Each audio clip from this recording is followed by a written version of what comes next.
Zokirjon Almatov. U 1949-yilda tug'ildi, lekin uning nomi 90-yillardan boshlab qo'rqinchli sukutga aylandi. 1991-yil 15-sentyabr. Mustaqillikdan atigi 24 kun o'tgach, prezident Islom Karimov uni ichki ishlar vaziri etib tayinladi. Tartib kuch bilan emas, salobat bilan o'rnatildi. Bu unga ishonilgan daqiqa edi. Zokirjon Almatov 2005-yilgacha, ya'ni 14 yil o'sha lavozimda qoldi. Boshqa rahbarlar o'zgardi, lekin u tizim ichida o'zgarmas kuch bo'lib qoldi. 1992-yilda general-mayor, 1996-yilda general-leytenant, 1999-yilda general-polkovnik. Unga bu unvonlar mukofot sifatida berilmadi. U bu darajalarni tartib uchun qadam tashlagan har kuni orttirgan. U prezident emas edi, lekin ayrim qarorlar unga qarab chiqarilardi.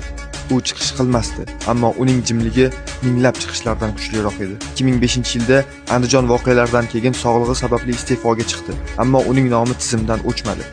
2018-yilda Ichki ishlar vazirligi maxsus yangi lavozim ochdi. Ichki ishlar vazirining maslahatchisi.